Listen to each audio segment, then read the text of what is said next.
Hello, everybody. Rick Manning, President Americans for Limited Government. A lot of interesting moving parts going on in Capitol Hill right now, and and as always, things are as clear as mud. But I'm going to try to give you a sense of what's going on. First of all, impeachment itself is in jeopardy with what's happening on the Hill right now, and it's largely because of the way uh, things may fall in terms of this whole fight over how to fund the government and the ramifications of it. So I'm just going to go through and explain kind of what this process is. First of all, there are some Republicans who want to force Speaker McCarthy out through a motion to vacate the chair. That was one of the hard-won reforms that happened when Speaker McCarthy was elected Speaker, was the ability to bring a motion up with a minimal amount of obstruction to force a vote on whether the speaker should continue to be speaker. And so that's called a motion to vacate. There are some, and Matt Gaetz has been the most prominent, who is constantly waving around the threat of offering a motion to vacate. And I mean, clearly based on kind of the rhetoric that he's provided, he's kind of foaming at the mouth to do so. So that's part of the what's happening in terms of this is kind of churning around in the background is that some people want to vacate the chair. And the net effect of vacating the chair, if there was a vote and they vacated the chair, meaning there wasn't a speaker anymore, you would be back into like January 3, where there were vote after vote after vote for speakers. But McCarthy could still run for speaker. And so you'd end up with Kevin McCarthy being the person who about probably 210 of the Republicans were locked in on as being the speaker. And it would be just so you just have a continued dog and pony show about a fight over the speakership, and who knows how that plays out. The challenge is that the impeachment inquiry is based upon Kevin McCarthy declaring that it is an impeachment inquiry. So the subpoena powers that the enhanced subpoena powers that are committees, that the House Oversight Committee in particular will have after, in order to pursue the Biden bank records, in order to pursue the emails from Joe Biden, official government emails that were sent by Joe Biden to Hunter dealing with his business dealings. Those things, that inquiry would effectively be stopped. Because if there's no speaker declaration, and the previous speaker declaration would be declared by a parliamentarian to be dead, or by court certainly to be dead, because the speaker who issued it wasn't still there. So you lose the ability to compel the administration and the National Archives to be able to give up the records, including personal bank records. You lose the ability to compel those things to be provided because you're no longer in this impeachment inquiry. So that's how this all plays into impeachment. If the Republicans go down the road and they decide to vacate the chair, and Kevin McCarthy has played it that way. That's why we're having this happening now in terms of impeachment inquiry, because it's really part of his defense against the motion to vacate. Because he's saying, look at what we're in the middle of this impeachment probe, and you're going to put the kibosh on it. So what's actually gotten us to this point? There's always been, throughout this entire Congress, there's been a lot of tension between the Freedom Caucus and something called the Main Street Caucus, which is really just the liberal Republicans, primarily Northeastern liberal Republicans. There's been a lot of tension between those two groups, and it's a tension that's existed in this party forever. But it plays out a lot as the Freedom Caucus seeks to actually cut the size and scope of government. You really have to drag your moderate Republicans along kicking and screaming to do that. They were able to work out something related to the debt ceiling where there were some cuts that were put into place that Speaker McCarthy was able to shepherd through. They weren't as much as, quite honestly, I wanted. They weren't as much as many people on the Freedom Caucus and many people on the House Republican, overall on the House Republican side wanted, but it was the best deal they could get and they got it done. Chip Roy, who's one of the prominent members of the House Freedom Caucus, negotiates knowing that there was this tension. And unless somebody started talking to each other, you were going to end up at loggerheads. He started talking with that Main Street coalition. And while Main Street Coalition is largely Northeast, it's actually the chairman of it's the congressman from South Dakota, Dusty Johnson. But nonetheless, it's kind of just an interesting aside. So Chip Roy starts talking to the Main Street Caucus. They come up with an answer. How do you do a continuing resolution? How do you get something? How do you get an agreement? And the agreement they came up with was to cut additional money from the spending, from the baseline spending that was going on from this past year, cut additional money from the spending, and effectively include in HR 2, which was the House Republican immigration plan, reforming the Obama-Biden immigration approach of just letting the borders be open. And so that was the agreement that Chip Roy and Scott Perry and some others on the House Freedom Caucus made with their liberal counterparts in the Republican Party. The speaker embraced that. Unfortunately, because it didn't include a lot of the things that we've been talking about, and important things, doesn't do anything about weaponization of government, doesn't do anything to defund Jack Smith, we all know. It doesn't do anything to deal with any number of issues that we've been talking about and dealing with Ukraine. It doesn't do anything to stop Ukraine funding. Because of that, there is some are saying it decided it wasn't good enough and they needed more. They needed to have more spending cuts and more other issues included in to the package. The moderate Republicans are saying, no, that's the deal. And if you don't want to do that, we'll then move and we'll vote for a proposal that doesn't make any cuts and doesn't have the immigration language in it. And that proposal, they vote with the Democrats, and they will pass it because they'll have 218 votes, and they'll be able to bring it to the floor through something called a discharge petition.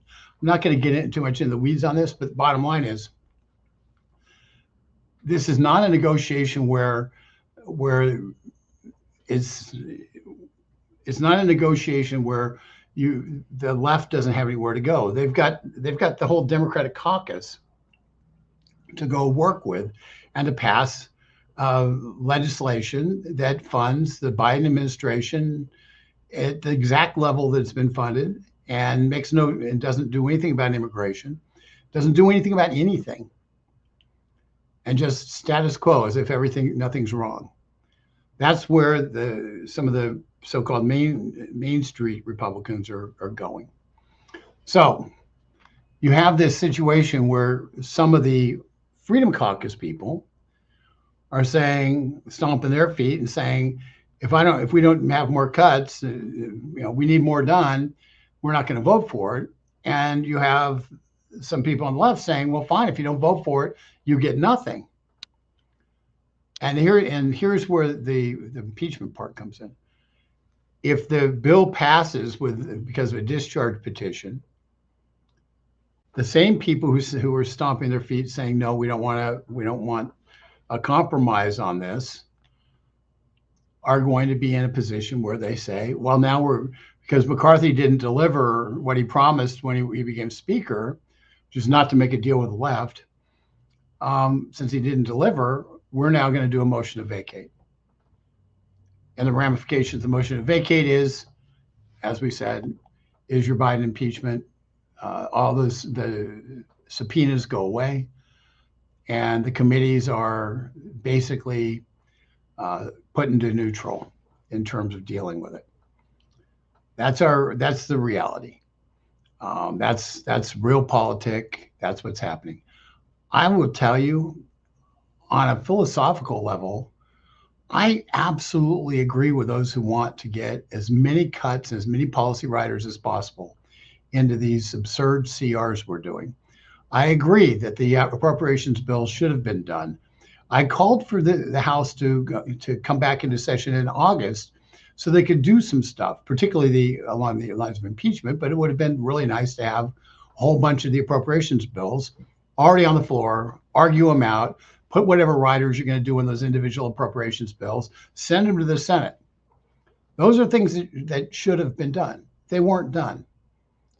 Okay, so Speaker McCarthy is culpable because that work didn't get done and it needed to get done. So let's just be clear. There's no clean hands here. And the Republicans, the conservative Republicans, are very frustrated because this is the game that always gets played.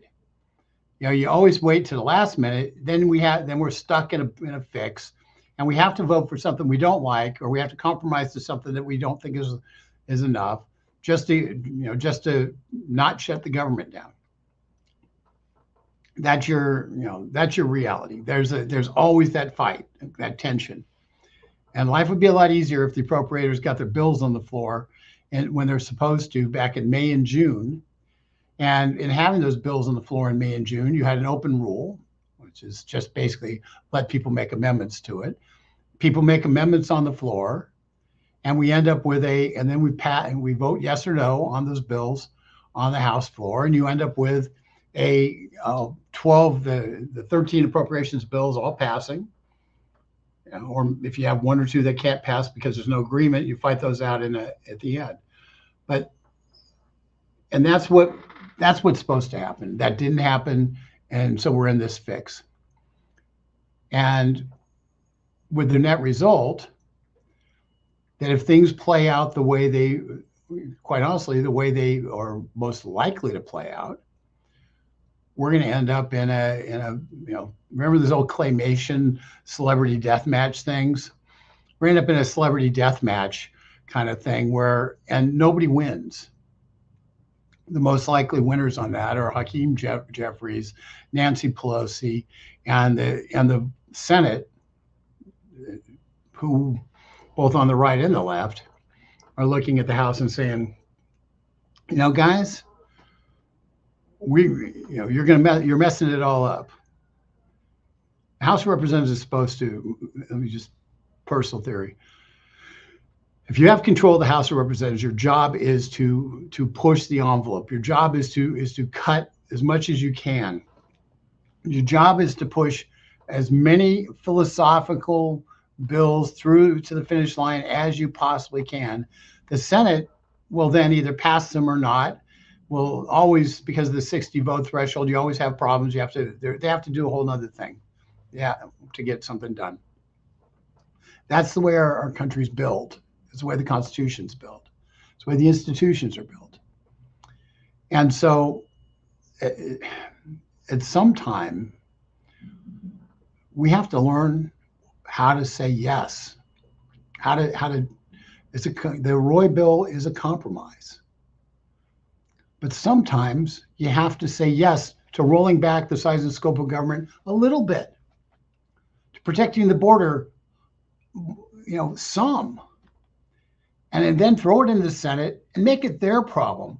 Let those Democrat senators from New York explain to the people of New York why they're not doing anything to solve the immigration problem. Make Chuck Schumer explain to the American people why what Joe Biden's doing is just peachy keen and fine and doesn't need reform. Let those things happen. We're not going to solve all the problems in one bill. We didn't get all these problems because in one fell swoop. We're not going to solve them all in one fell swoop. Americans for Limited Government has been very aggressive at using the amendment process on these appropriations to get a lot of different things done and support a lot of different amendments that people you don't really see because they pass and they make little incremental changes, or they stop something from happening that you didn't even know was going to happen. But this is part of the process of this of how legislation works. Kevin McCarthy bears culpability on this. He should have gotten his appropriations bills up earlier. House Freedom Caucus members are right. Those who are complaining and holding out are right to express dismay that more didn't get done, and that we didn't have appropriations bills one after another coming up that could be amended. We could fight it out on the floor. You either have 218 or you don't on these amendments. You send them to the Senate, you fight it out with the Senate, the way it's supposed to work. They're right to be frustrated. The question is, are they going to take a look around and say, given where we're at, we need to actually figure this out and take a win in the House and give the Senate Republicans something that that they can fight over, something that they can say, wait a second, you say you want to do something about the border. Will 41 Republicans stand up and say, no, we are not going to allow you to take out the border component? Will 41 Republicans stand up and say, no, we're not going to let you spend more money than what's in the House bill? Those are questions for the Senate to answer. Falling on your sword in the House without ever giving the Senate a chance to do their work essentially makes it so we lose. We lose opportunities, we lose public trust, because nobody's going to explain this. It's going to be House Republicans in disarray. Okay? In disarray, chaos looms, Republicans can't govern, can't trust the Republicans, they want to shut down the government, blah, blah, blah. And it's a mistake. It's a political mistake that has real consequences. And the only person that's happy right now, well, the only couple people are happy, are the Democratic National Committee chairperson and Joe Biden. Because the more the House Republicans look like a clown car, the less credible they are when they bring charges against him. And quite honestly, if they vacate the chair, the less likely they are to bring charges against him. That's the state of play from Washington. I'm not even going to take questions on this. I apologize if you've got stuff in the chat. Because truthfully, I only have so much I can share about what's going on. I've shared probably more than I should have, but I wanted to give you perspective of what's at stake. And you can be on both sides of this. Just having been around for a while, I will tell you that in many respects, we have really perverse political incentives in this, where some people have a perverse political incentive to shut down, basically push positions that force the government shut down. And others have a perverse incentive to want to be able to isolate and destroy their political enemies who are in the Freedom Caucus. And so they're hoping that gets pursued, so they can isolate and wipe out Freedom Caucus members in primaries. And folks, it was inevitable there was going to be a fight. I had hoped that there'd be a fight on the floor and not a fight like we're doing right now. But, I didn't even know what to tell you to do about it. I just know this. If in a week, if on October 1, there's a motion to vacate and McCarthy loses that motion to vacate, as a result of all this, the single happiest person in America will be residing in the Oval Office in the White House, because he will have more than likely at that point dodged the impeachment charge. Because who's going to impeach him? That's the real, you get down to it, that's the reality. So I'll just leave you with that, and hopefully we got a better report tomorrow. I came out with some things today with this, and it spent the whole day trying to figure out how to talk about it. But with that, just hang in there and pray for our country. Pray that some people come to a meeting of the minds of how to proceed, and it is not, and that we're able to move forward with something that allows an impeachment to go forward, so we can protect ourselves, at least expose what's been going on in terms of the sale of our government and the sale of our foreign policy. With that, this is Rick Manning signing off. Take care.